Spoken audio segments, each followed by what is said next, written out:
So Icom just announced a new radio. It's the Mark II version of the IC-7300, and it appears to be everything that everybody's been asking for since the 7300 came out. Let's take a look at it. I'll have this link below, but it's the press release from Icom Japan. Before we get started, I want to say that Icom, the IC-7300, was kind of a landmark radio that was released in 2015. And it really popularized software-defined radio technology in entry-level rigs. And so over the last decade or so, they've sold over 100,000 units, or at least that's what the estimations are. And in 2025, last night, they released the successor, which is the Mark II. It was announced at the Tokyo Hamfair. So the Mark II, it builds on the original design or approach, and it has enhanced technical performance and new features, really aimed at more usability and remote operation.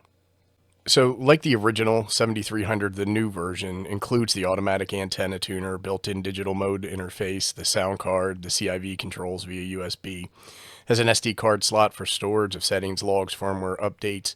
And let's take a look and see what we have here. So, all right, taken down here, it says Icom has introduced the new IC-7300 Mark II HF 50 and 70 megahertz. And that 70 megahertz is available in the European version because they have access there and we don't in the United States. So down here it says some of the features are enhanced performance, improved RMDR phase noise performance, reducing adjacent signal blocking. And so really what that means is that the Mark II has a higher dynamic range receiver. And so it does reciprocal mixing dynamic range, that's the RMDR. And it's approved to about 105 dB at 2 kilohertz signal spacing compared to around 97 dB in the 7300.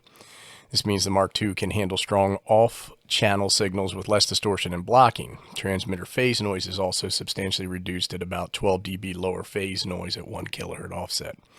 So what this does is it yields a cleaner transmitted signal and less noise, basically allowing the Mark II to copy weak signals more clearly in crowded band conditions and also transmit a pure signal with minimal unwanted noise components. So it says carefully selected components and optimized DC power design. So the power distribution system was optimized to reduce heat and power consumption. So the Mark II, it only draws about 0.7 amps on receive standby, which is about 23% reduction from the original 0.9 amps. So this improves long duration operation. So down here it says first for Icom HF radios, HDMI port for connecting large digital external display. So here you go. It has HDMI port, and that's awesome. It also has a built-in CW decoder to decode Morse code without a PC. Other highlights, separate receive antenna connector for RX antennas, filters, and preamps. Awesome. USB Type-C for virtual COM ports. Awesome. Built-in LAN. In this, you have to use well, you don't have to, but this is RSB-A1 software. And I'm sure some of the other folks who are making remote control software will take advantage of that. And then it supports the newly allocated 5 megahertz band. So for more information, you can look here. So let's take a quick look at this pre-release. Let me plus this up a little bit. And here you can see the CWD code. And this is all the stuff that I just covered, so I think we're good there. And down here it goes into, and I'll link this below also so you have it. But it goes into a little bit more detail around some of the new features and functions. But here's what I really want to take a look at. Let's take a look at the back of the radio. Let me plus this up a little bit more. So you have your typical DC power, ground terminal, antenna connector. Here is your tuner socket that's always been there, and these are your jacks for ALC and send, and this is your key jack. What's new here is the addition of these two SMA ports, and this is, if you look down here, there's a little bit of a decoder.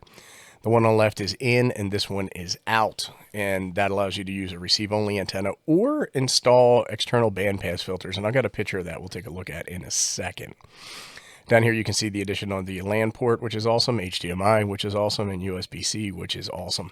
These are all things that IC-7300 users have been asking for, so it looks like Icom listened to them, so bravo and good job there. So taking a look at this picture, you can see this is a bandpass filter for 3.5 megahertz or 80 meters. And here you can see this SMA connector coming in and going out. And over here, like I said before, this is the in, this is the out. So it means the signal would come out of here, go around, and then come in here, and it would go through the bandpass filter, which would do its magic.